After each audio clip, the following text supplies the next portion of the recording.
वृंदावन की गलियां, यमुना का किनारा, गोवर्धन की छाँव, ये वो स्थान है जहाँ प्रेम की परिभाषा लिखी गई।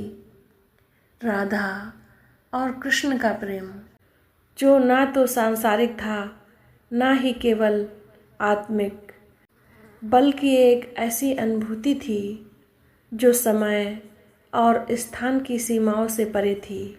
लेकिन एक सवाल जो हर भक्त के मन में उठता है, राधा रानी का अंत कैसे हुआ? क्या वह सचमुच गोलोक चली गईं, या उनका कोई ऐसा क्षण था जो वृंदावन की मिट्टी में हमेशा के लिए समा गया? तो आइए इस रहस्य को एक विस्तृत कहानी के माध्यम से खोलने की कोशिश करते हैं। यह कहानी है राधा की, उनके प्रेम, उनकी भक्ति और उनके अंतिम क्षणों की।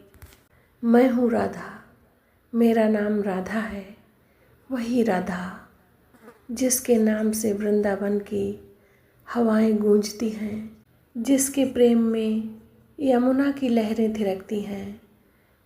मैं वो राधा हूँ जिसने कृष्ण के साथ रास रचाया, जिसने उनकी बांसुरी की धुन में अपनी सांसें बांध दी। लेकिन आज मैं तुम्हें अपनी कहानी का वह हिस्सा सुनाने आई हूँ जो शायद किसी ने नहीं सुना। मेरे अंतिम दिनों की कहानी, मेरे प्रेम की पराकाष्ठा की कहानी। वृंदावन अब वैसा नहीं है जैसा मेरे और कृष्ण के प्रेम के दिनों में हुआ करता था। कृष्ण मथुरा चले गए कंस का वध करने। मथुरा की गलियों में उनकी वीरता की गाथाएं गूंजने लगीं और फिर द्वारका का राजपाट, उनकी लीला अब संसार को दिशा दे रही थी। लेकिन मैं वृंदावन में ही रही। मेरे लिए वृंदावन ही मेरा गोलोक था। मेरी सांसों में उनकी बांसुरी की धुन थी, मेरे आंसुओं में उनकी शरारती मुस्कान। मेरे बाल अब सफ़ेद हो चुके थे, मेरी देह कमज़ोर पड़ रही थी, लेकिन मेरा मन, वह अब भी वही 16 साल की राधा था जो कृष्ण के साथ यमुना के तट पर दौड़ती थी, जिसकी चुनरी को वह चुरा कर हंसते थे। मैं अक्सर गोवर्धन पर्वत के पास बैठती, वहाँ जहाँ कृष्ण ने मुझे पहली बार अपनी बांसुरी सुनाई थी। वह धुन जो मेरे कानों में नहीं, मेरे हृदय में बसी थी। एक दिन जब सूरज यमुना के जल में डूब रहा था, मेरी सखी ललिता दौड़ी हुई आई। उसकी आँखों में चिंता थी और चेहरे पर आंसुओं की लकीरें। राधे, ये मैं क्या सुन रही हूँ? तुम बीमार हो? तुमने हमें क्यों नहीं बताया? उसकी आवाज़ में दर्द था। मैंने मुस्कुराकर उसका हाथ थामा। ललिता, ये देह तो मिट्टी की पुतली है, मेरी आत्मा तो कृष्ण में समा चुकी है। मुझे कुछ नहीं होगा। लेकिन यह सच था कि मेरी देह दिन ब दिन कमज़ोर हो रही थी। मैंने किसी को नहीं बताया, क्योंकि मैं नहीं चाहती थी कि मेरे प्रिय सखा और सखियाँ मेरे लिए दुखी हों। मैंने अपने अंतिम दिन गोवर्धन के पास बिताने का निश्चय किया, वहाँ जहाँ मेरी हर स्मृति में कृष्ण बसे थे। मैंने यमुना के किनारे एक छोटी सी कुटिया बनाई। मेरे पास केवल मेरी माला थी, जिसके हर मनके में कृष्ण का नाम जपा गया था। मैं दिन रात उस माला को जपती और हर बार जब मैं कृष्ण कहती, मेरे सामने उनकी छवि उभर आती। उनकी मोर पंख वाली मुकुट, उनकी कजरारी आँखें, उनकी वह मुस्कान जो मेरे हृदय को चुरा लेती थी। एक दिन मेरी सखी विशाखा ने मेरी कुटिया में प्रवेश किया। उसने देखा कि मैं गोवर्धन की एक गुफा में बैठी हूँ। मेरे हाथ में माला है और मेरे चेहरे पर एक अजीब सी शांति। राधे, तुम यहाँ अकेले क्यों? हम सब तुम्हारे बिना अधूरे हैं।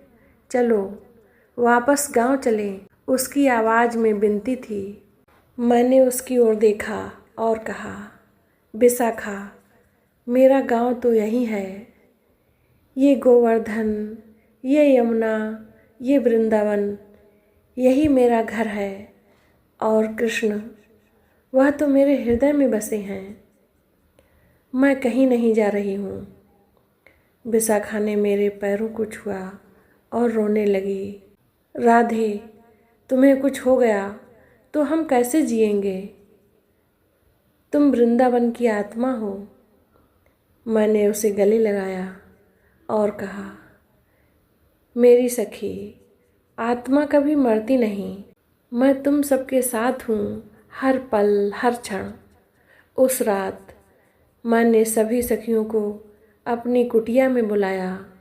ललिता, विशाखा, चंद्रावली और मेरी अन्य सखियाँ सभी आईं।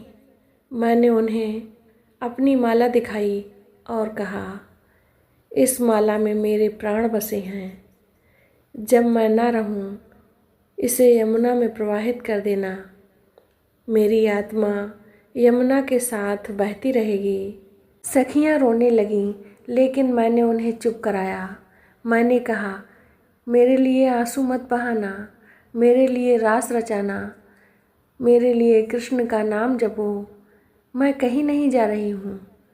मैं इसी वृंदावन में हूँ, यमुना के किनारे गोवर्धन की छाँव में हमेशा यहीं रहूँगी। वह रात थी जब चाँद ने वृंदावन को चांदनी की चादर से ढक दिया था। यमुना की लहरें धीमे धीमे गीत गा रही थीं। मैं अपनी कुटिया के बाहर बैठी थी। मेरी माला मेरे हाथों में थी। मैंने आंखें बंद कीं और कृष्ण को पुकारा, कान्हा, तुम कहाँ हो? मैं तुम्हें महसूस कर रही हूँ। क्या तुम्हें मेरी पुकार सुनाई देती है? तभी हवा में एक मधुर धुन बिखरने लगी। वह धुन जो मेरे लिए प्राणों से भी प्यारी थी, कृष्ण की बांसुरी। मैंने आंखें खोली, लेकिन कोई नहीं था। केवल हवा थी जो मेरे कानों में फुसफुसा रही थी। राधे, राधे, मैं हूँ, मैं हमेशा तुम्हारे साथ हूँ। मैंने अपने आसपास देखा। गोवर्धन की चट्टानें चांदनी में चमक रही थीं।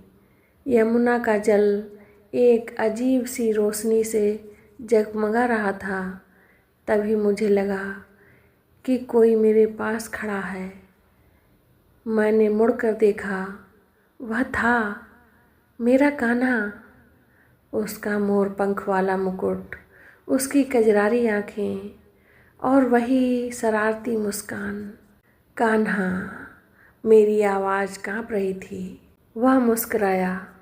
राधे, तुम मुझे पुकारती हो और मैं ना आऊँ? तुम्हारा प्रेम ही तो मुझे बांधता है। मैंने उसकी ओर हाथ बढ़ाया, लेकिन वह हवा में विलीन हो गया। मैं समझ गई यह मेरे मन की माया थी, या शायद कृष्ण की लीला। लेकिन उस पल मुझे लगा कि मेरे प्राण अब इस देह में नहीं, बल्कि उस धुन में समा रहे हैं। अगली सुबह जब सूरज की पहली किरण गोवर्धन पर पड़ी, मेरी कुटिया खाली थी। न मैं थी, न मेरी माला। सखियों ने यमुना के किनारे खोजा, गोवर्धन की गुफाओं में पुकारा, लेकिन मैं कहीं नहीं मिली। ललिता ने यमुना के किनारे एक चमकता हुआ फूल देखा जो मेरी माला का हिस्सा था। उसने उसे उठाया और यमुना में प्रवाहित कर दिया, जैसे मैंने कहा था। गांव में तरह तरह की बातें होने लगीं। कुछ का कहना था कि मैं सशरीर गोलोक चली गई, कुछ ने कहा कि मैं यमुना में समा गई। लेकिन एक बूढ़ी गोपी जो मेरे अंतिम क्षणों की साक्षी थी, उसने फुसफुसाते हुए कहा, राधा कहीं नहीं गई, वह कृष्ण में विलीन हो गई। उनकी बांसुरी की धुन में, उनके प्रेम में वह हमेशा के लिए अमर हो गई।